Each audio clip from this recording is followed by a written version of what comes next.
धवल राजपूत ने अपनी छोटी बहन नित्या से कॉलेज के सामने गाड़ी रोकते हुए पूछा, कितनी देर लगेगी तुम्हें?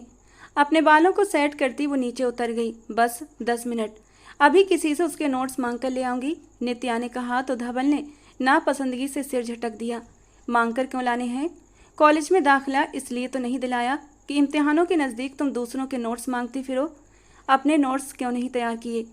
उसकी बात पर नित्या ने ऊप से सिर हिलाया। ओह गॉड भाई, मुझसे नहीं होती ये बोरिंग किताबों की पढ़ाई।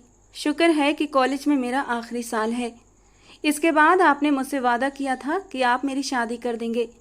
आपके कहने पर ही ये इंटर कर लिया, लेकिन अब आगे की पढ़ाई मुझसे नहीं होती और ना ही मुझसे ये नोट्स बोर्ड्स बनते हैं। बस पढ़ाई को बाय बाय बोलकर शादी करूँगी और ज़िंदगी के ऐश काटूंगी। अभी कोई बेवकूफ़ स्टूडेंट मिलेगा जिसने अपने सारे नोट्स वक्त से पहले ही रट रखे होंगे। देखिएगा कैसे 2 थप्पड़ लगाकर उससे नोट्स लेकर आती हूँ। एक घमंड से कहती हुई वो गाड़ी से नीचे उतरी थी। धवल ने विंड स्क्रीन पर नज़र जमाकर एक बार फिर नापसंदगी से अपना सर झटक दिया था। उसे अपनी बहन की कुछ आदतें बिल्कुल पसंद नहीं थीं, लेकिन छोटी और लाडली होने की वजह से वो उसे कुछ नहीं कहता था। कुछ देर तक इंतजार करने के बाद वो बाहर के नज़ारों में मगन हो गया। वो बार बार घड़ी में वक्त देख रहा था। नित्या को हवेली वापस छोड़ने के बाद उसे बेहद अहम पंचायत में भी जाना था और वो जानता था उसके बिना पंचायत अधूरी है, क्योंकि फैसले तो वही करता था। कई जमींदार उसका नाम सुनते ही कांपने लगते थे। जमींदार धवल राजपूत, जिसकी भौंकी एक हल्की सी हरकत पर बड़े बड़े फैसले हो जाया करते थे। ये क्या बदतमीजी है? शक्ल से तो तुम इतने घटिया खानदान की नहीं लगती।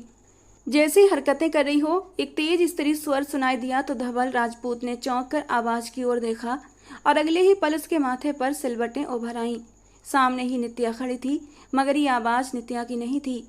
ये दूसरी लड़की की आवाज़ थी जो नित्या से उलझ रही थी। ज़्यादा बकवास करने की ज़रूरत नहीं है। मैंने कहा ना, ये नोट्स मेरे हैं। अभी कुछ देर पहले मैं यहाँ रख कर गई थी। अब वापस आई हूँ तो ये तुम्हारे हाथ में है। वापस करो मेरे नोट्स मुझे, वरना अभी पुलिस को बुलवाकर तुम्हें अंदर करवा दूंगी। जानती नहीं हो मेरा नाम क्या है? नित्या जोर जोर से चिल्ला रही थी, जबकि सामने खड़ी लड़की के चेहरे पर हैरानी के साथ साथ अब गुस्सा भी नजर आ रहा था। धवल ने बेख्तियार अपने दरवाजे का लॉक खोला और नीचे उतर आया। कोई शर्म नाम की चीज़ है तुम्हारे अंदर या नहीं? नोट्स के ऊपर बाकायदा मेरा नाम लिखा हुआ है और ये नोट्स मेरे हैं। इम्तिहानों के वक्त अगर तुम्हारे पास नोट्स नहीं है तो भिखारी बनकर मांग लो। तुम्हारी हालत पर तरस खाते हुए कोई न कोई तुम्हें नोट्स दे ही देगा, लेकिन किसी और की मेहनत चुराने की ज़रूरत नहीं है। और अपने ऊंचे ख़ानदान का घमंड भी अपने पास रखो। वो लड़की भी कुछ कम नहीं थी। हवेली की बिगड़ी हुई नवाबजादी नित्या का मूड और बिगड़ गया। भला किसी में इतनी हिम्मत कि उसे जवाब दे? गुस्से के मारे नित्या का दायां हाथ उठते देख धवल ने जल्दी से अपने कदम आगे बढ़ाए थे, लेकिन उसके पहुंचने से पहले ही तूफान आ चुका था। सामने खड़ी उस सुनहरी आंखों वाली लड़की ने नित्या का उठता हाथ रोककर अपने हाथ से उसे एक जोरदार थप्पड़ जड़ दिया। अपनी दौलत का रौब किसी और को जाकर दिखाना। वो इतना कहकर मुड़ी ही थी कि धवल की आंखों में खून उतर आया। उसकी छोटी बहन को किसी मामूली सी लड़की ने उसके सामने ही थप्पड़ मार दिया था। वो तेजी से सामने आया। वो लड़की जो अपनी रौ में फाइल सीने में लगाए मुड़ रही थी, सीधे उसी से टकरा गई। आंखें नहीं है क्या? या अपने इस रिश्तेदार की तरह तुम भी आंखें माथे पर रखकर घूमते हो? उसने धवल को गाड़ी से निकलते देखकर पहचान लिया था कि वो नित्या का ही कोई रिश्तेदार है। कुछ देर पहले नित्या उसी गाड़ी की तरफ इशारा करके उसे अपनी दौलत का रौब दे रही थी। धवल का खून खौल उठा। उसने सिर तक पांव तक लड़की को गौर से देखा था। मुश्किल से 18 साल की उम्र, लंबा कद, सुनहरी आंखों में छलकता हुआ गुस्सा और माथे पर आई बालों की एक लट जिसे वो बार बार पीछे की ओर कर रही थी। थोड़ी झुंझलाई हुई सी भी लग रही थी। गर्मी के कारण उसका चेहरा तप रहा था। एक नज़र में ही धवल को अंदाजा हो गया कि वो किसी ऊंचे घराने से नहीं थी। यूनिफॉर्म पुराना सा था और पैरों के जूते भी घिसे पिटे। माफ़ी मांगो मेरी बहन से। किस हक से तुमने उसे थप्पड़ मारा है? धवल राजपूत ने उंगली उठाकर रागिनी को धमकाना चाहा, मगर सामने खड़ी लड़की की आंखों में तो जैसे डर की कोई परछाई ही न थी। वरना क्या, एक तो चोरी, ऊपर से सीना चोरी। जिस कदर बिगड़ी हुई आपकी बहन है ना, वैसे ही आप भी हैं। शर्म नहीं आती आप जैसे लोगों को? 4 पैसे जेब में क्या आ गए तुम्हारे? खुद को भगवान ही समझने लगे आप दोनों। ये पैसे भी यकीनन किसी का हक मार कर ही जमा किए होंगे। उसकी आवाज़ में गहरा तंज था और धवल को यूं लगा जैसे ज़मीन आसमान घूम गए हों। ये लहजा, ये रवैया उसने आज से पहले कभी नहीं सुना था। नित्या पास ही खड़ी सिसक रही थी। धवल का जी चाहा उस छोटी सी लड़की को उठाकर जमीन पर दे मारे, लेकिन इससे पहले कि वो कुछ करता, अचानक उसकी जेब में रखा मोबाइल बजने लगा। अम्मा जी की कॉल आ रही थी। उसने झट से मोबाइल निकाल कर कॉल रिसीव की और उसी पल सामने खड़ी लड़की ने अपना रुख मोड़ा और तेज तेज कदमों से वहां से चली गई। भाई, आपने उसे जाने क्यों दिया? गोली क्यों नहीं मार दी? उसने मुझे थप्पड़ मारा है, नित्या चिल्लाई तो धवल ने सिर झटकते हुए उसका हाथ पकड़कर उसे वापस गाड़ी में बिठा दिया।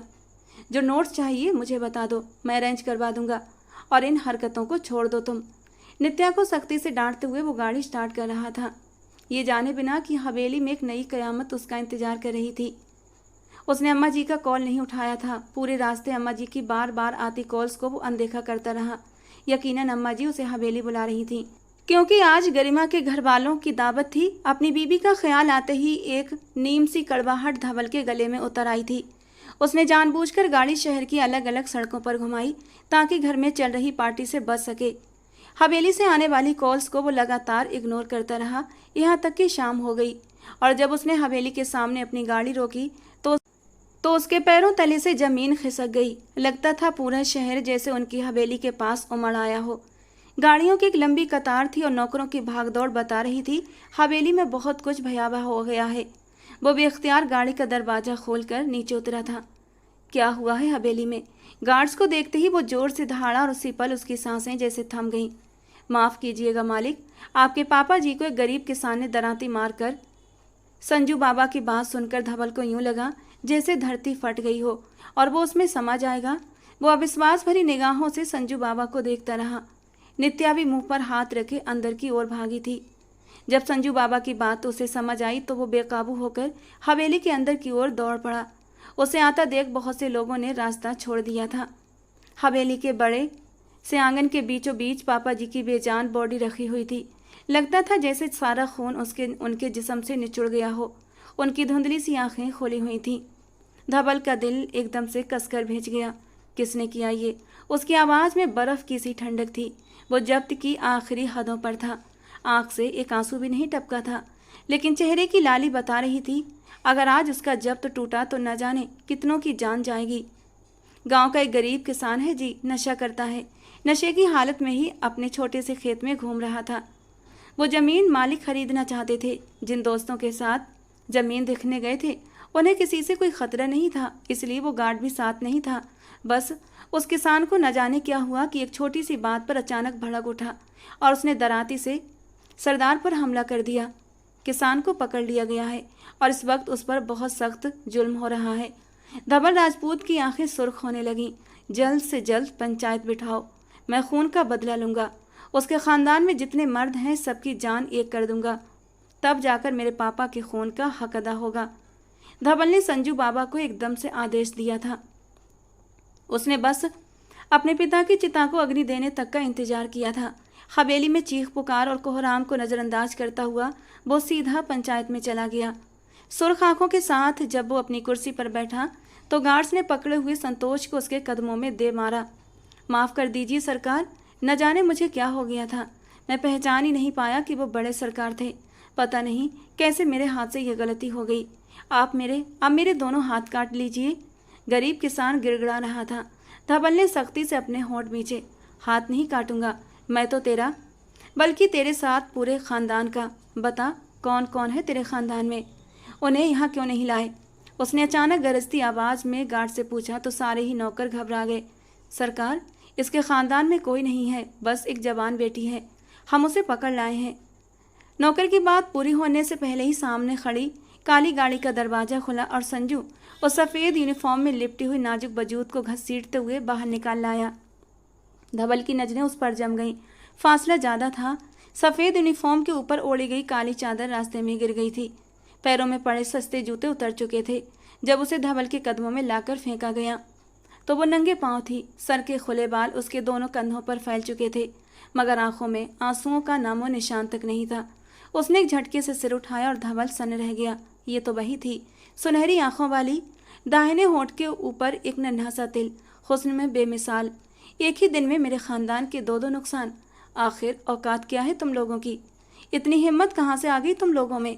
धवल के लबों से सरसराते हुए ये शब्द निकले थे जब वो भी उसे अपने सामने देखकर एक पल को सिहर उठी थी।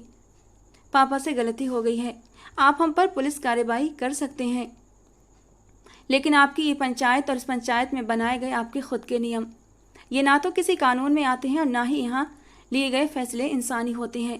मैं इन फैसलों को नहीं मानती। वो एकदम उठकर खड़ी हो गई थी। ये अलग बात थी कि उसका पूरा वजूद कांप रहा था। मेरे पापा की जान इतनी सस्ती नहीं थी कि तुमने एक बार कह दिया कि तुम्हारे पापा से गलती हो गई और मैं इस बात को इतनी आसानी से जाने दूं। गलती नहीं, तुम्हारे बाप ने बहुत बड़ा पाप किया है और इस बात की सज़ा मैं खुद तुम्हारे बाप को दूंगा। वो गुस्से के मारे जोर से दहाड़ा था। अब तक उसने अपनी आंख से एक आंसू भी नहीं गिराया था, लेकिन वही जानता था कि वो अंदर से किस कदर टूट चुका था अपने बाप की चिता को अग्नि देकर।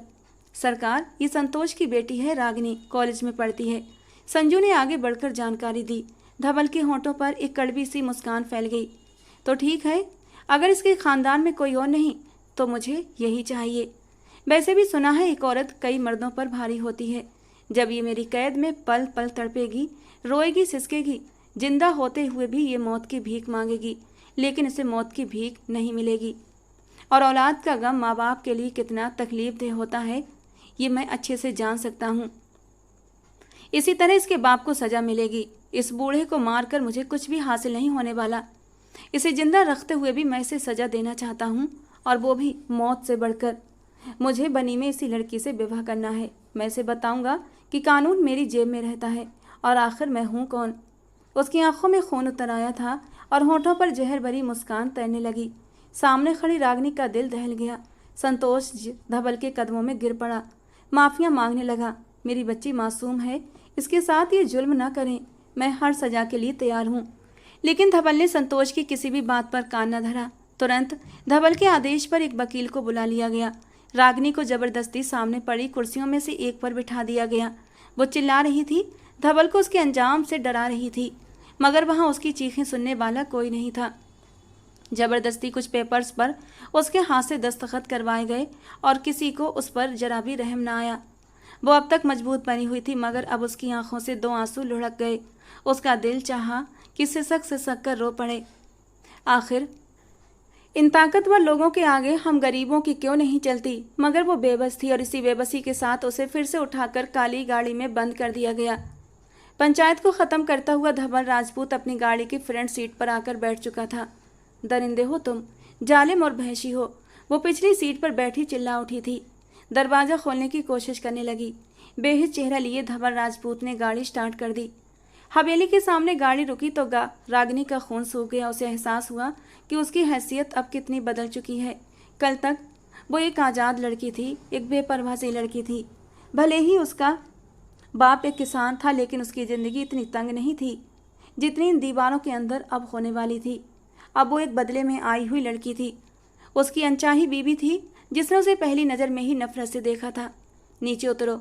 दरवाज़ा खोलते ही गाड़ी हवेली के अंदर ले जाते हुए धवल राजपूत ने आदेश दिया था। वो कांपते हाथों से अपनी तरफ का दरवाज़ा खोलकर नीचे उतरी। पता नहीं अब ये शख्स मेरे साथ क्या सलूक करेगा, उसने सोचा। लेकिन जन की आवाज़ पर उसने अचानक मुड़कर देखा। वो गाड़ी हवेली से बाहर निकाल कर ले गया था। वो वहाँ से जा चुका था। रागिनी की आंखें अब इस बात से फैल गईं, उस पर जुल्म किए बिना वो क्यों चला गया। उसको तो खुश होना चाहिए था, मगर उल्टा बेचैनी की एक नई लहर उसके वजूद में दौड़ गई। उसके कदम बेकाबू होकर दरवाजे की ओर बढ़े। भाग जाना चाहिए, उसके दिमाग में ये ख्याल आया। लेकिन दरवाजे पर खड़े गार्ड्स में से दो आगे बढ़े और दरवाज़ा बंद कर दिया। बड़ी बड़ी मूछें और हाथों में पकड़ी गन्स। उन्हें देखकर ही रागिनी को झुरझुरी सी आ गई थी। वो बेबस होती हुई वापस पलटी। हवेली सामने थी। कई औरतें आ जा रही थीं और उन्हीं में से एक थी नित्या राजपूत, जो सामने खड़ी सुर्ख आंखों से उसे घूर रही थी। तुम यहाँ कैसे? क्या कर रही हो यहाँ? और तुम्हारी हिम्मत कैसे हुई यहाँ आने की? तुम्हारी औकात नहीं कि इस राजपूत हवेली में कदम रख सको। तुम्हारे तो कदमों की भी कोई हैसियत नहीं थी, तो फिर यहाँ क्यों आई हो? नित्या कदम कदम उसकी ओर बढ़ते हुए जैसे जहर के गोले उगल रही थी। और तभी दरवाजे के पास खड़े गार्ड ने आगे बढ़कर जैसे उसे सूचना दी। बीबी जी, यही वो लड़की है, आपके भाई ने इससे विवाह किया है। बड़े मालिक के खून के बदले में आई है। इसी के बाप ने मारा है आपके बाबा को। मशीन की तरह जानकारी देते हुए नौकर तो पलट गया, लेकिन नित्या की आंखों से बरसते शोले जैसे लावा बन गए। वो एकदम ही आगे बढ़ी और एक जोरदार थप्पड़ रागिनी के चेहरे पर दे मारा। वो लड़खड़ाकर 2 कदम पीछे हटी। अच्छा, तो तू है वो बदजात? क्या किया तेरे बाप ने? हाँ, तेरे बाप ने मेरे बाप को मुझसे छीन लिया ना। खून के बदले में आई है तू, तो जानती होगी बदले में लाई गई लड़कियों की क्या औकात होती है। नित्या का चेहरा गुस्से से तमतमा उठा। थप्पड़ मारा था ना तूने मेरे मुंह पर, ये ले। नित्या ने एक और थप्पड़ रागिनी के चेहरे पर दे मारा। वो जो पहले ही कांप रही थी, इस थप्पड़ पर लड़खड़ाकर नीचे गिरी। नित्या ने यहीं पर बस नहीं किया, वो नीचे झुककर उसके बालों से पकड़कर उसे घसीटने लगी। घसीटते हुए उसने उसे फिर से खड़ा कर दिया। मैं अब तुझे बताऊंगी कि नित्या राजपूत कौन है और इस हवेली में अब तेरे साथ कैसा सलूक होगा। तू मौत को तरसेगी, बट मौत भी तुझसे दूर रहेगी। मैं तेरी ऐसी हालत कर दूंगी कि तू आईना देखने से भी डरेगी। दोनों हाथों के नाखूनों से उसका चेहरा नोचते हुए वो गुर्रा उठी थी। रागिनी मुश्किल से अपना चेहरा ढकते हुए सिसक रही थी। नित्या का जुल्म बढ़ता जा रहा था और तभी किसी ने उसे पुकारा, रुक जाओ नित्या। वो जैसे जम सी गई थी, एक झटके से पलटी। रागिनी ने भी अपनी दोनों बाहों में चेहरा छुपा हुआ ऊपर उठाया। उसके लाल सफ़ेद चेहरे पर नाखूनों के कई घाव थे। तकलीफ से उसकी आंखों में पानी उभर आया। सामने लगभग 40 से 45 साल की एक औरत खड़ी थी। चेहरे पर सख्ती, बालों में रंग, झुर्रियाँ और ढलता हुआ शरीर, लेकिन बेहद कीमती कपड़े पहने हुए। वो एक कदम आगे बढ़ी। रागिनी को लगा शायद वही उसे नित्या के जुर्म से बचा ले। ओह, तो तू ही है वो जिसने धवल जी से विवाह किया है? उसने उसे सिर से पांव तक घूरते हुए कहा। रागिनी सिहर उठी। अचानक उसने रागिनी की ठोड़ी पकड़कर ऊपर उठाया। जबान है, खूबसूरत भी है। धवल ने तुझसे विवाह किया है तो कुछ सोच कर ही किया होगा। मेरी जगह लेना चाहती है? अचानक उस ठोड़ी पर रखा हुआ उसका हाथ गर्दन पर जा पहुंचा। रागिनी की आंखें हैरानी से फैल गईं। उसकी सांसें भी रुकने लगीं। गरिमा नाम है मेरा। धवल की पत्नी सिर्फ मैं हूँ और हमेशा मैं ही रहूंगी। बदले में लाई गई लड़कियों की औकात बिस्तर नहीं, जमीन का सख्त फर्श होता है। और तेरी भी वही औकात है। कहाँ जा रही थी? अंदर धवल के कमरे में? नहीं, तेरी जगह जानवरों के साथ है। तू वहीं रहेगी और अगर धवल की तरफ नजर उठाकर भी देखा तो तेरी आंखें निकाल लूंगी। उसने उसके कान के पास मुंह लाकर बर्फीले लहजे में कहा था और रागिनी का बदन कांपने लगा। गरिमा के इशारे पर 2 नौकरानियां आगे बढ़ीं और रागिनी को पकड़ लिया। वो चिल्लाने लगी, भगवान के लिए मुझे छोड़ दो, मैंने कुछ भी नहीं किया। अब तक वो सब कुछ सहती आई थी, मगर अब उसकी हिम्मत जवाब दे चुकी थी। वो नौकरानियां उसे घसीटते हुए ले गईं। उसकी चीखें बेमानी हो चुकी थीं। उसे ले जाकर जानवरों के चारा रखने वाले कमरे में पटक दिया गया। वो रोती चिल्लाती पलटी, लेकिन दरवाजा बंद हो चुका था। आंसू उसके गालों पर तेजी से बहने लगे। वो सिसकती हुई जमीन पर बैठती चली गई। यहाँ कौन था जो उसकी मदद को आता? जिसके नाम पर वो यहाँ आई थी वो तो उसे दरवाजे पर ही छोड़कर जा चुका था। और यहाँ के लोग उसके साथ क्या सलूक करने वाले थे, इसका अंदाजा अब उसे अच्छे से हो चुका था। कोठरी की सीलन भरी दीवार से पीठ टिकाए वो रोते रोते थक गई थी। तो पता नहीं कब उसे नींद आ गई। उसे आज इस कहावत का मतलब समझ में आया कि नींद तो सूली पर भी आती है। पता नहीं कितनी देर तक सोई रही। एक खटके से दरवाज़ा खुला और अचानक आंखों पर पड़ती रोशनी से वो घबरा गई। उसने हाथों से आंखें ढकी। चल उठ महारानी, आराम करने नहीं आई है तू जो यहाँ टांगे पसार कर बैठी है? चल जाकर बर्तन धो, गरिमा बीबी का हुक्म है। तुझसे तब तक काम करवाना है जब तक तेरी हड्डियों से आवाज़ें ना आने लगें, क्योंकि तू बदले में आई हुई लड़की है। नौकरानी ने बेजान लहजे में कहा और उसका बाजू पकड़कर खींचा। वो जो अभी तक गहरी नींद में थी एकदम से घबरा गई। छोड़ो मुझे, मैंने कुछ भी नहीं किया, मुझे वापस जाने दो। ये शब्द जैसे अब उसकी जबान पर रट चुके थे, लेकिन नौकरानी को कोई फर्क नहीं पड़ा। वो उसे बाजू से खींचती हुई बाहर ले गई।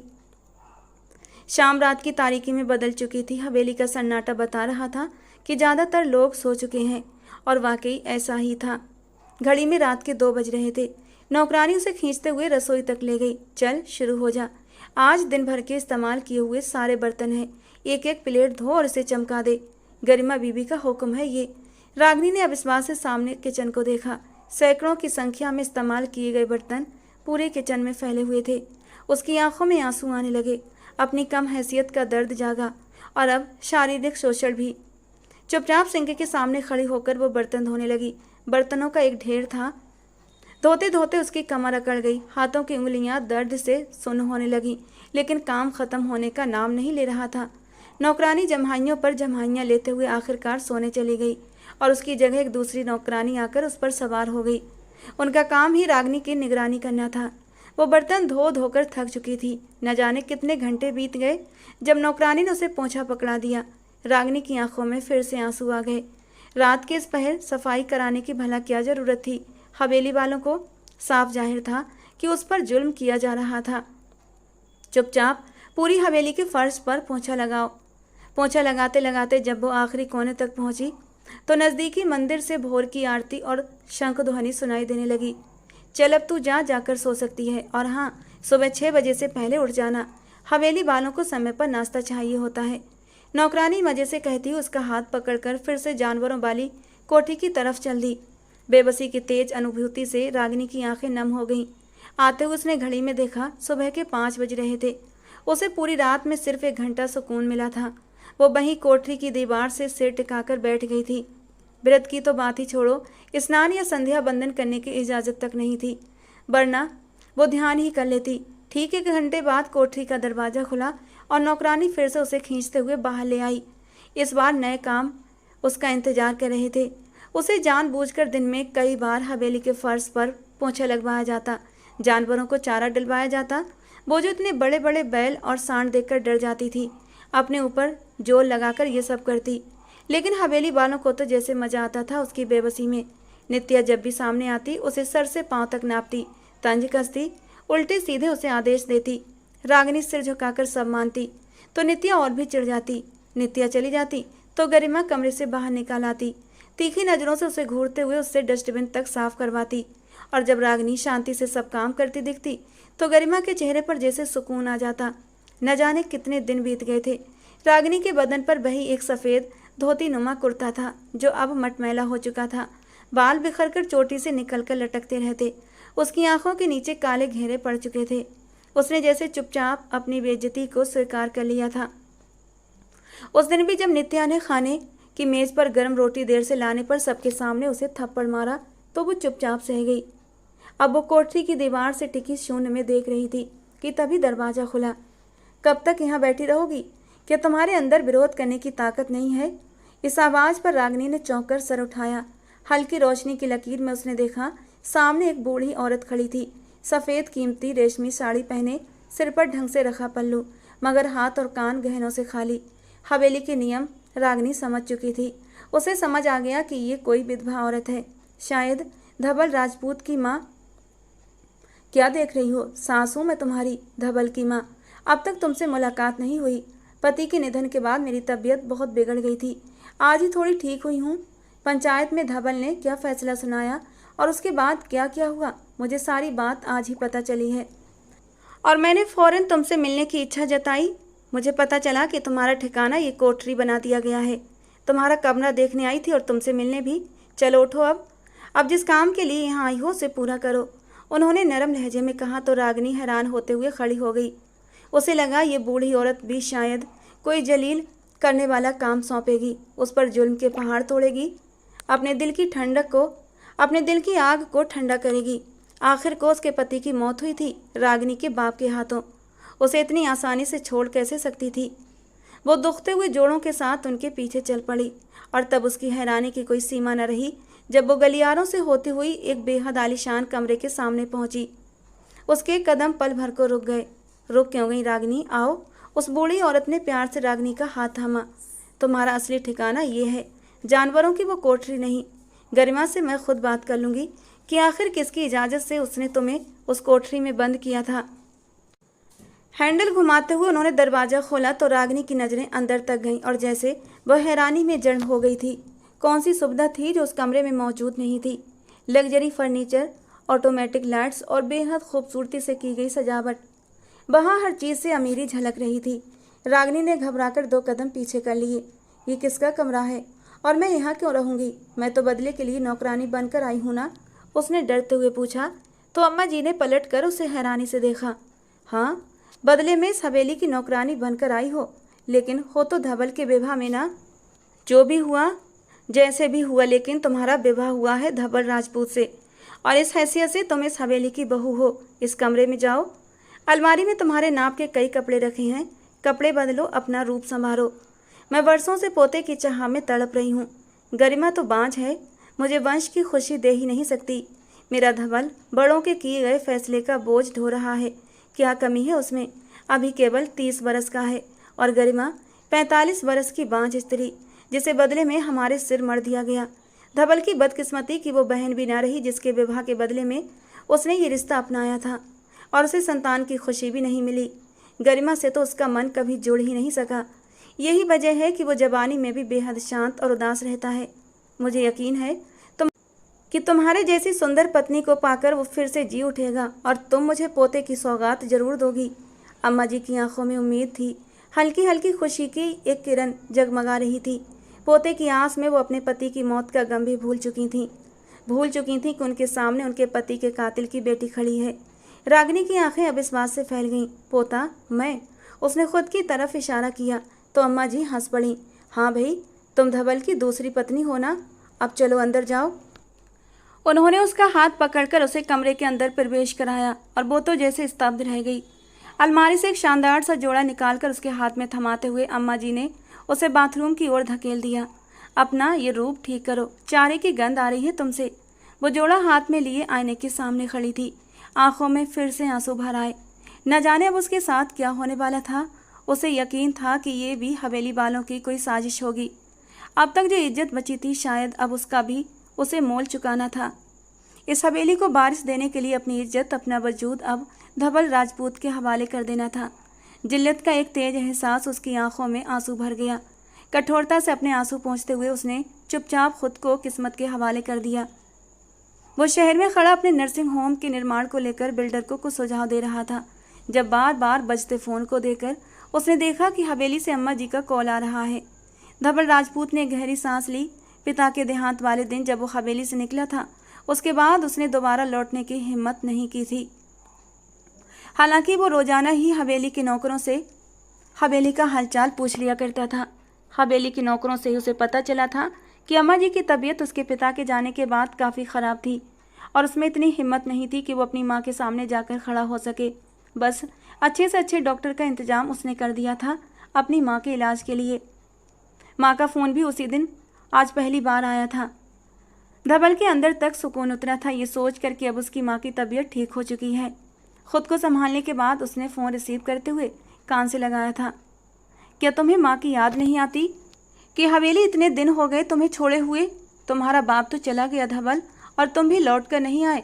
क्या मुझे इस बुढ़ापे में अकेले मर जाना है? अम्मा जी की आवाज़ उभरी तो वह बेचैन हो गया था। अम्मा जी, आपको पता तो है ना, मैं ज़्यादा वक्त हवेली में नहीं रह सकता, मेरे कई काम होते हैं। अभी भी एक नया अस्पताल खोलना है। और वो और कुछ कहता मगर अम्मा जी ने उसकी बात काट दी। मुझे कुछ नहीं सुनना, मैं तुम्हारा इंतजार कर रही हूँ, शाम होने से पहले हवेली पहुँचो। उन्होंने ये कहकर फ़ोन काट दिया। धवल ने लाचारी से फ़ोन को देखा। अब उन्हें कैसे बताता कि हवेली लौटने के नाम से उसे घबराहट होती है। हवेली में तो वैसे भी उसका मन नहीं लगता था।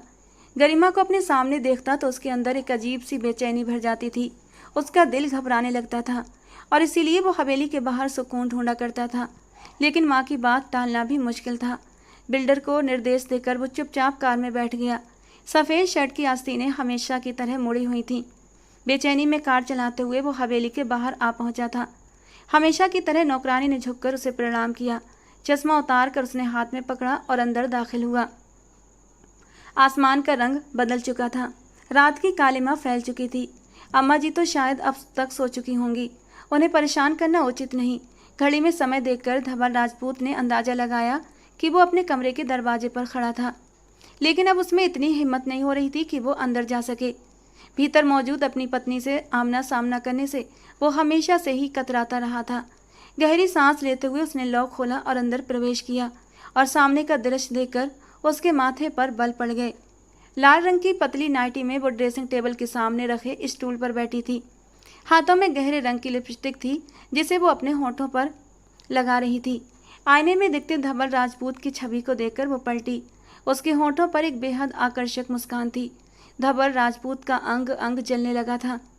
मैंने तुमसे कितनी बार कहा है कि मेरे सामने इस रूप में मत आया करो। मुझे ये बेहुदा हरकतें बेहद घिनौनी लगती हैं। कम से कम अपनी उम्र का ही लिहाज कर लिया करो।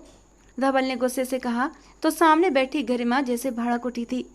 हर बात पर उम्र का ताना मत दिया करो धवल, मैं आपकी पत्नी हूँ। अगर आपके लिए नहीं सजूंगी तो और किसके लिए ये रूप धरूंगी। वैसे भी आप तो मेरी ओर देखना भी पसंद नहीं करते। शायद मुझे इस हाल में देखकर ही एक नज़र मुझ पर डाल लो। वो धीमे धीमे चलते हुए उसके पास आई। धवल ने अंदर उठती नफरत को किसी तरह रोका।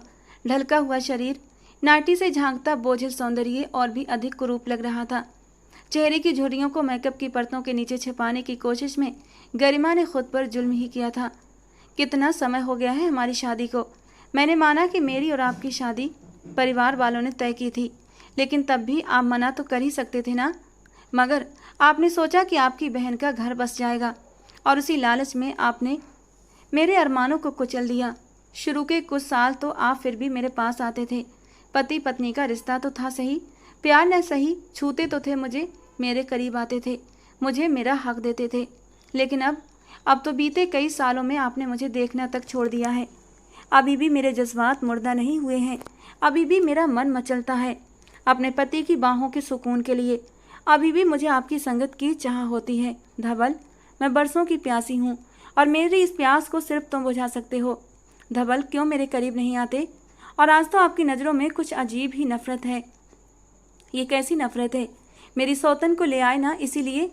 उसने गुस्से से कहा तो धवल एकदम से चौंक उठा था। सौतन? उसने बिना आवाज़ के ये शब्द दोहराए थे और अचानक ही उसे जोर का एक झटका लगा।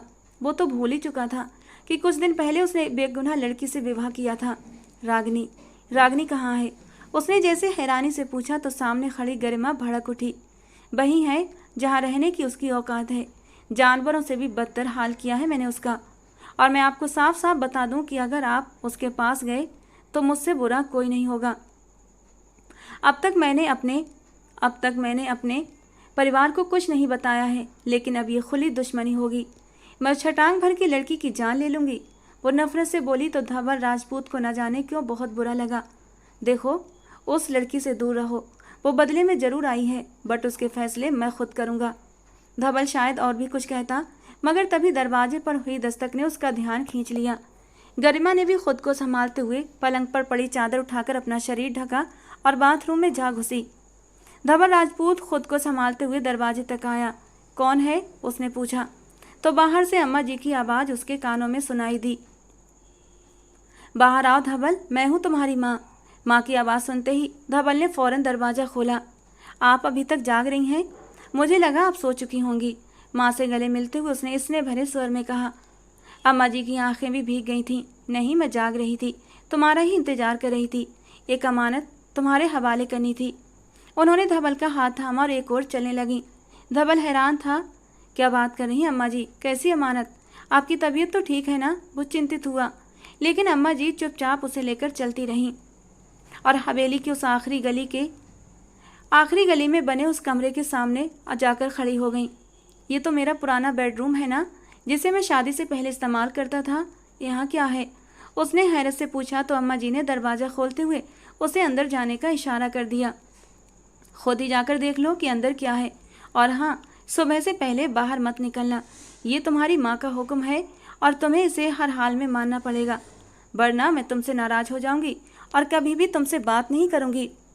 वो आश्चर्य में खड़ा था जब अम्मा जी ने फिर से उसे अंदर जाने का इशारा किया।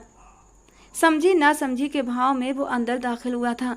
अंधेरे में कोई चीज़ साफ नहीं दिख रही थी। अपने पीछे बंद होते दरवाजे की आहट पर वो पीछे पलटा, लेकिन अगले ही पल कमरे में लगी स्वचालित लाइट्स जल उठीं। धवल ने पलट कर देखा और स्तब्ध रह गया। दीवार के पास वो खड़ी थी, आंखों में फैला डर और घबराहट वो दूर से भी देख सकता था। आप यहाँ क्यों आए हैं? मुझे बाहर जाना है। भगवान के लिए मुझे माफ़ कर दें, मुझे बाहर जाने दीजिए। आखिर कब तक ख़त्म होंगे आप लोगों के ये जुल्म? अपनी दौलत के नशे में आप लोग इंसानों को इंसान समझना भी छोड़ देते हैं। वो घुटी घुटी आवाज़ में बोल रही थी। अचानक ही धवल चौंक उठा था। उसके सफ़ेद चेहरे पर खरोंचों के निशान साफ दिख रहे थे। वो अनायास ही 2 कदम चलकर उसके पास आया। ये निशान कैसे हैं? निशान उसके चेहरे और गर्दन पर थे। हाथ की उंगलियों में से एक नाखून टूटा हुआ था। पैर का अंगूठा जख्मी था, जिस पर किसी पुराने कपड़े से पट्टी बांधी गई थी। दाईं आंख के पास एक नीला दाग था। उसका जायजा लेते हुए धवल उसके बिल्कुल पास आकर खड़ा हुआ था। ये सब किसने किया है तुम्हारे साथ? लेकिन रागिनी कुछ नहीं बोली थी, बल्कि उसे 2 कदम पीछे हटकर अपने आंसू साफ करने लगी। हे भगवान! एकदम से धवल ने अपने बालों को दोनों हाथों से जकड़ लिया था और छोड़ दिया। वो उस लड़की को हवेली में छोड़कर खुद तो चला गया था, मगर ये भूल गया था कि ये वही लड़की थी जिसने नित्या को थप्पड़ मारा था। यकीनन नित्या ने उससे बदला लिया होगा। वो तो अपनी बेइज्जती किसी भी तरह भूल नहीं सकती थी, और बदले में आई इस लड़की पर जुल्म करके यकीनन उसे बहुत मजा आया होगा। धवल राजपूत का दिल बैठने लगा। वही तो था इस सब का जिम्मेदार।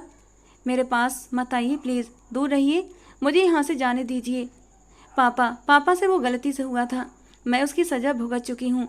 मेरे साथ जानवरों से भी बदतर सलूक किया गया है। मैं वो सब सह सकती हूँ। मुझे दोबारा जानवरों वाली कोठरी में बंद कर दें। मैं सुबह से लेकर रात तक सारे काम कर लूँगी जैसे पहले कर रही थी। आधी आधी रात तक हवेली में पोंछा भी लगाऊंगी, सारे बर्तन भी धोऊंगी, नित्या और गरिमा बीबी के पैरों की मालिश भी कर दूंगी। लेकिन प्लीज़ मेरे पास मत आइए। जो आप मुझसे चाहते हैं वो मैं नहीं कर सकती। मैं आपके आगे हाथ जोड़ती हूँ। वो अचानक ही सिसक कर रोने लगी थी और धवल राजपूत स्तब्ध खड़ा रह गया। वो धीरे धीरे चलते हुए उसके बेहद करीब आ चुका था, इतना कि उसकी आंखों से गिरते आंसुओं की गर्मी को वो दूर से भी महसूस करने लगा था। उसकी गर्दन के दाईं तरफ एक लाल रंग का जलने जैसा निशान था। ऐसा लग रहा था जैसे किसी ने कोई गरम गरम चीज उसकी गर्दन पर लगाई हो। अनायास ही धवल ने हाथ बढ़ाकर उस निशान को छुआ था और वो जैसे तड़प उठी थी। उसकी पीड़ा को धवल राजपूत ने अपनी उंगलियों में उतरता महसूस किया। धवल की उंगलियों का स्पर्श इतना नरम था कि रागिनी उस नरम स्पर्श में एक पल के लिए डूब गई थी। सारी नफरत झाग बनकर बैठती चली गई और अब वो तड़प तड़प कर रो पड़ी थी। धीरे से उसे अपने सीने से लगाते हुए धवल ने उसे अपनी बाहों में भर लिया था और रागिनी को ऐसा लगा जैसे वो किसी मजबूत छांव के नीचे आ गई हो। धीरे धीरे उसकी पीठ पर हाथ फेरते हुए धवल उसके वजूद की नाजुकी में खोने लगा था।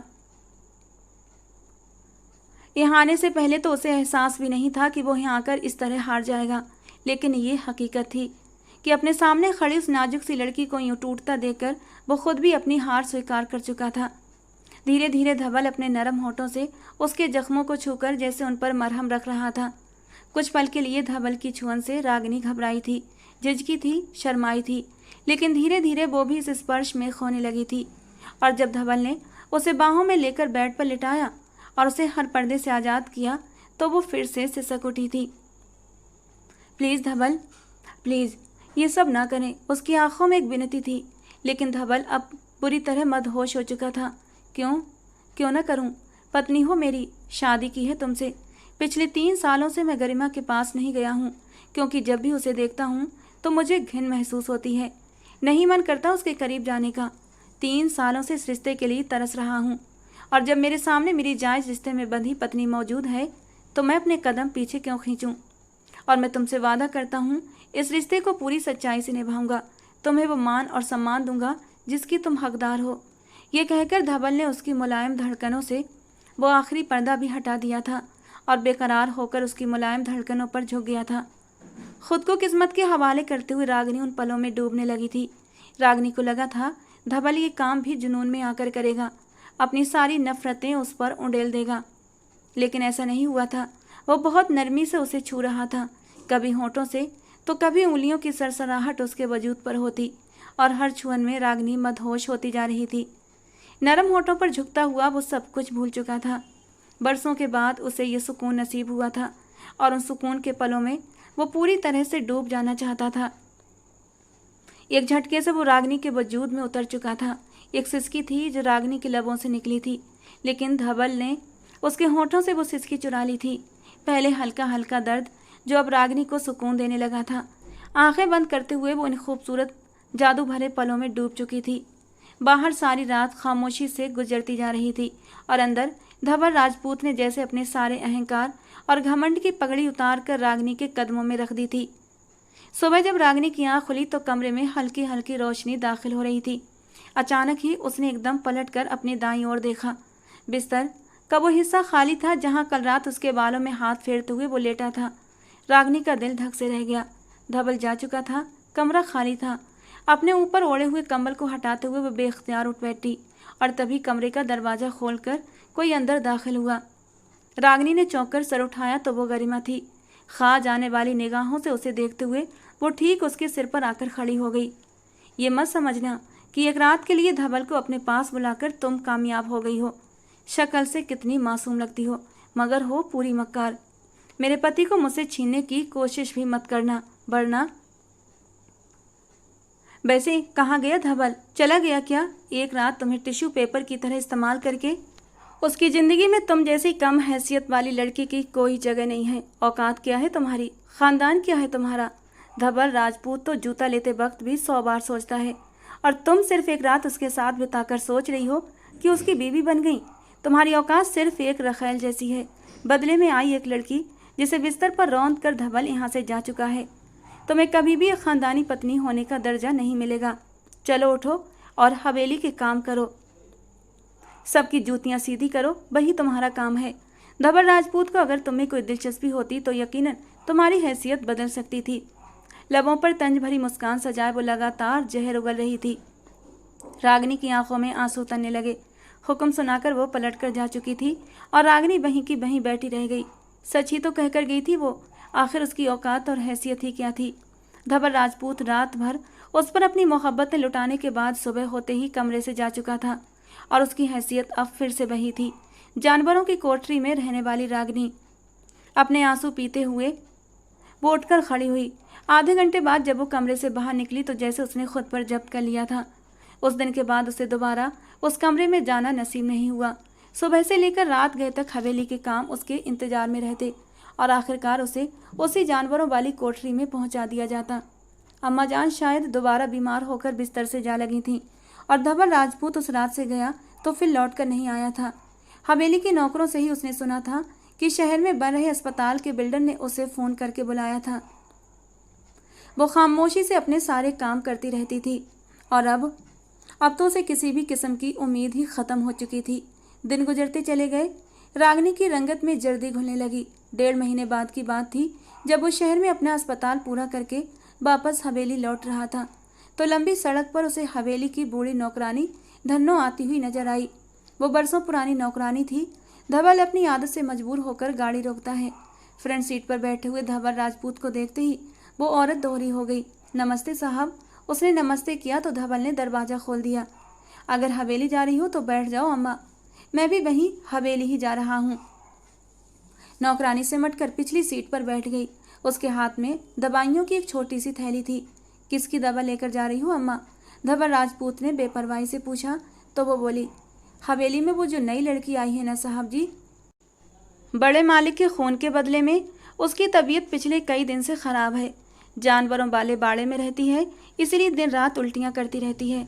अब तो उसकी हालत बेहद ख़राब रहने लगी है। माफ़ कीजिएगा सरकार, मुझसे उसकी हालत देखी नहीं गई, इसलिए उसकी दवा लेकर जा रही हूँ, वो डरते डरते बता रही थी, जबकि आगे बैठा धवल राजपूत एकदम से सन्न रह गया था। रागिनी का चेहरा उसकी नज़रों के सामने घूम गया और बेख्तियारी उसने गाड़ी की स्पीड बढ़ा दी। गाड़ी हवेली में रुकी और वो तेज़ी से उतरकर अंदर चला गया। बेताबी से दाएं बाएं नज़र दौड़ाते हुए वो उसे ढूंढने लगा। यहाँ से जाने के बाद वो हवेली से संपर्क में नहीं रहा था, मगर उसे ये तो यकीन था कि अम्मा जान अब रागिनी का ख्याल रख लेंगी, लेकिन ये उसकी भूल थी। नौकरानी की जुबानी उसे पता चला कि उसे एक बार फिर जानवरों की कोठरी में डाल दिया गया था।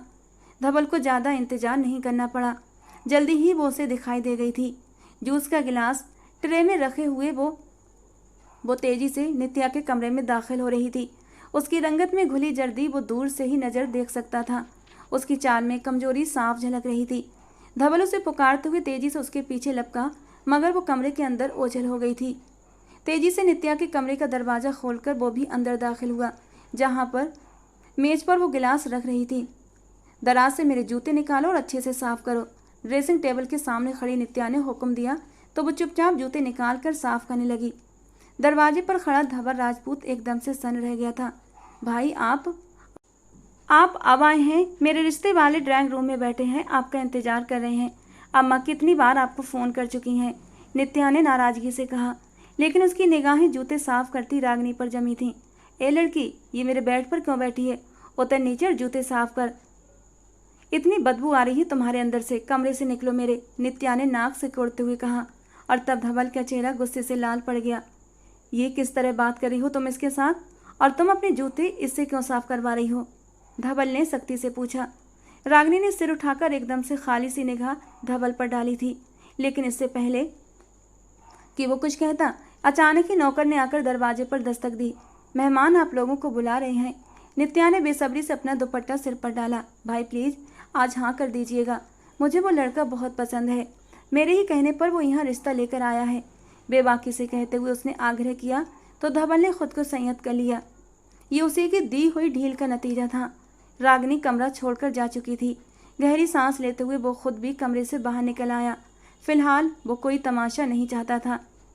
ड्राइंग रूम में बाकी नित्या के लिए आए रिश्ते वाले उसका इंतजार कर रहे थे। पढ़ी लिखी सलीकेदार फैमिली थी। सामने खड़ी शानदार गाड़ियों से उनकी अमीरी का एहसास हो रहा था। अम्मा जान गरिमा उन लोगों के साथ बैठी रिश्ते की बातचीत कर रही थी। धवल को देखते ही उनकी आंखों में पसंदीदगी झलक उठी थी। लड़के के साथ आई औरतों ने लड़का का परिचय देना शुरू किया। धवल ने उसे हाथ मिलाया। वो शहर के एक नामी अस्पताल में बड़ा डॉक्टर था। धवल को पहली नज़र में ही वो लड़का अच्छा लगा।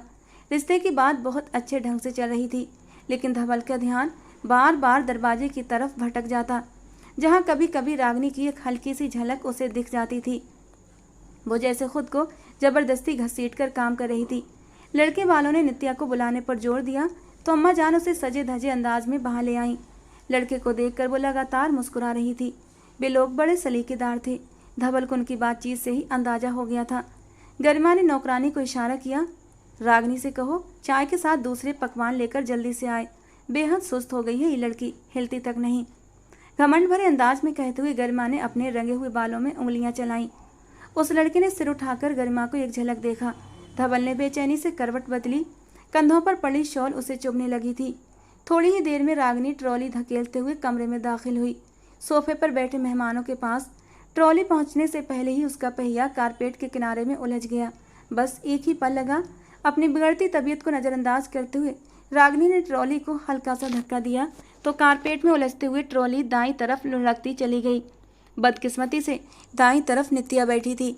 एक हल्की सी चीख उसके होंठों से निकली। जाहिल लड़की, अंधी है क्या?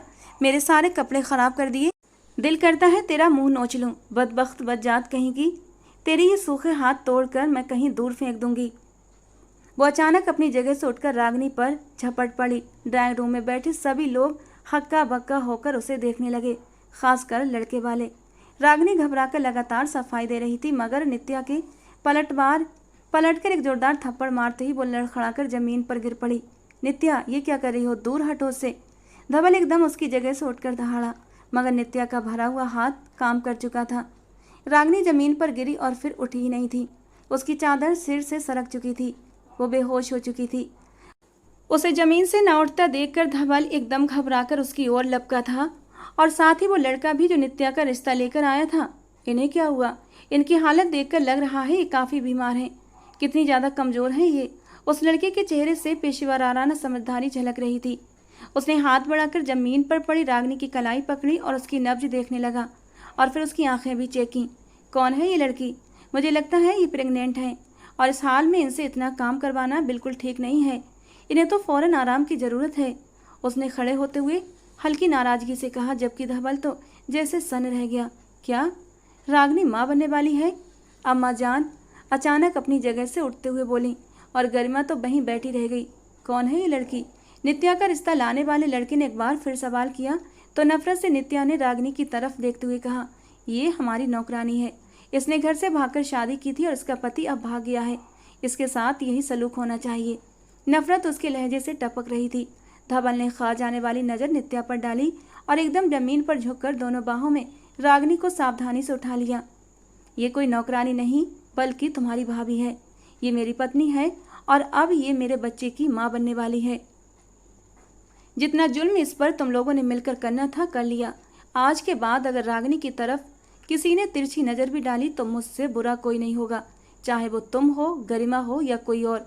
इस हवेली में उस शख्स के लिए कोई जगह नहीं होगी जिसने मेरी बीबी की इज्जत को ठेस पहुंचाई। चबा चबा कर मजबूत लहजे में कहते हुए उसने अपने और रागिनी के रिश्ते का पूरा हक अदा कर दिया था। सोफे पर बैठी महिलाएं हक्का बक्का रह गई थीं। क्या भाभी, घर की बहू के साथ ऐसा सलूक? ओ मेरे भगवान, कैसे लोग हैं आप? वो अचानक अपनी जगह से उठकर खड़ी हुई थी। लड़का अफसोस भरी नज़र से नित्या को देख रहा था। मैं तुम्हें ऐसा नहीं समझता था नित्या। मुझे लगा था तुम एक सुलझी हुई समझदार लड़की हो, मगर तुम्हारी गिरी हुई सोच और जहनियत आज मेरे सामने उजागर हो गई है। शुक्र है भगवान का, जिसने मुझे एक खुदगर्ज औरत से शादी करने से बचा लिया। जो अपनी भाभी के साथ ऐसा कर सकती है, वो मेरे घर वालों के साथ क्या करेगी? एक तिरस्कार भरी नज़र नित्या पर डालता हुआ वो जाने के लिए मुड़ गया। नित्या बुरी तरह से घबरा गई थी।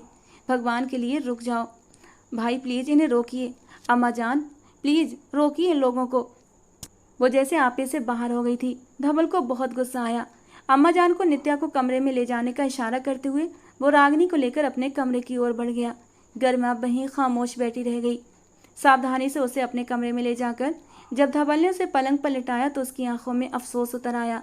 ये सब उसी की वजह से हुआ था। उसने पहला फैसला ही गलत लिया था। एक बूढ़े व्यक्ति को कानूनी तौर पर सजा देने की बजाय उसने उसकी निर्दोष बेटी को अपनी कैद में ले लिया था, और उस रात उससे प्यार के दावे करने के बाद वो फिर से उससे ऐसे भूल गया जैसे वो कोई महत्वहीन चीज़ हो। रागिनी का पीला पड़ता हाथ अपने हाथ में थामकर धवल धीरे धीरे खुद से वादा कर रहा था, मुझसे बहुत बड़ी गलती हो गई, मुझे माफ़ कर दो रागिनी, अब की बार मैं तुम्हारे साथ कोई अन्याय नहीं होने दूंगा। वो बेखबर थी, बाल उलझे हुए थे, आंखों के चारों ओर गहरे हल्के थे और हाथ ठंडे हो रहे थे। धवल ने जेब से मोबाइल निकालकर डॉक्टर को कॉल कर दी और कुछ ही देर में डॉक्टर उसका मुआयना कर रही थी। खून की भारी कमी है, सही खाना और आराम न मिलने के कारण इनकी ये हालत हो गई है। लगता है कि प्रेगनेंसी का दूसरा महीना चल रहा है, मगर टेस्ट के बाद ही पता चलेगा कि कितने हफ्ते हुए हैं, मगर ये तो पक्का है कि ये गर्भवती हैं। डॉक्टर ने दवाइयों की पर्ची लिखते हुए यंत्रवत निर्देश दिए थे। एक नज़र धवल पर डालते हुए डॉक्टर कमरे से बाहर निकल गई। अम्मा जान तो खुशी से फूली नहीं समा रही थी। तुमने सुना धवल, डॉक्टर क्या कह कर गई है? मैं दादी बनने वाली हूँ और तुम पिता बनने वाले हो। आखिर बरसों बाद मेरी हवेली में बच्चों की किलकारियाँ गूंजेंगी। अब रागिनी ही मेरी असली बहू है, अब उसके साथ कोई जुल्म नहीं होगा। उन्होंने उंगली उठाकर अपने बेटे को चेतावनी दी। धवल के होंठों पर हल्की मुस्कान दौड़ गई। दरवाजे के बाहर खड़ी गरिमा नफरत की आग में जल उठी, मगर अब वो कुछ नहीं कर सकती थी। पूरा खेल उसके हाथ से निकल चुका था। चुपचाप रागिनी को अपनी सौतन की जगह पर बैठा देखना उसकी बर्दाश्त में नहीं था। चुपचाप अपने कमरे में जाते हुए उसने ठान लिया था, अब वो यहाँ नहीं रहेगी। अपना सूटकेस पैक करके जब वो कमरे से बाहर निकली तो सबसे पहले उसका सामना धवल राजपूत से हुआ था। आप यहाँ से कहीं नहीं जाएंगी, आपकी हैसियत में कभी कोई कमी नहीं आएगी। आप मेरी पहली पत्नी हैं और इस बात से मुझे कोई इनकार नहीं है, और ना ही कभी रागिनी को होगा।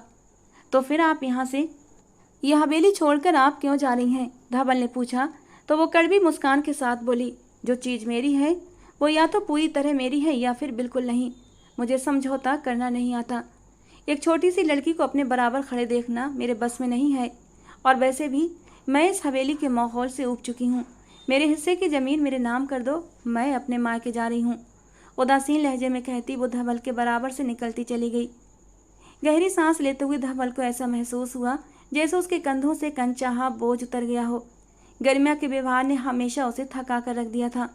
उम्र में बड़ी होना एक अलग बात थी, लेकिन उसने कभी भी धवल को पति का दर्जा नहीं दिया। हमेशा उसे अपना आदेश मानने वाला गुलाम ही समझा था।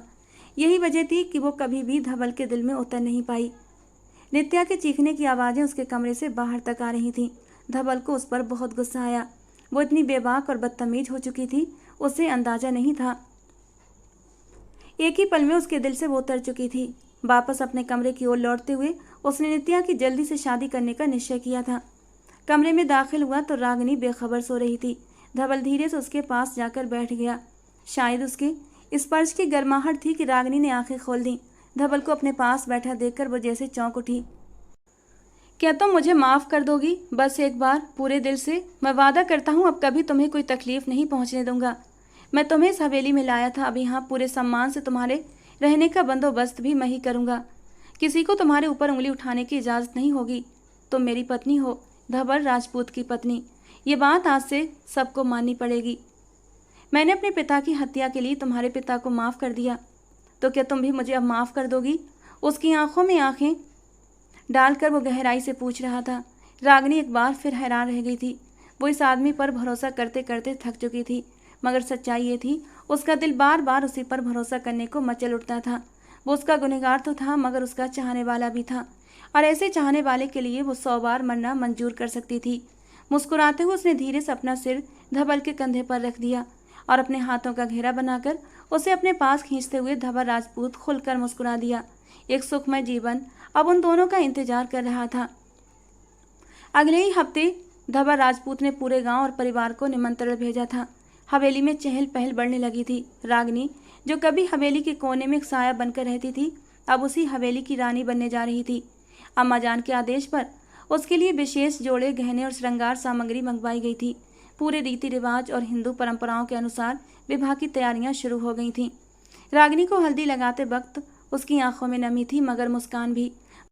वो अब किसी के लिए बोझ नहीं थी, बल्कि अब उसका भी एक सम्मान था, एक अपना स्थान था। धवल को जब मंडप में रागिनी पीले जोड़े में सजी दिखाई दी तो उसकी आंखें बरस पड़ीं। वो पहली बार किसी को इतना सुंदर, इतना पवित्र महसूस कर रहा था।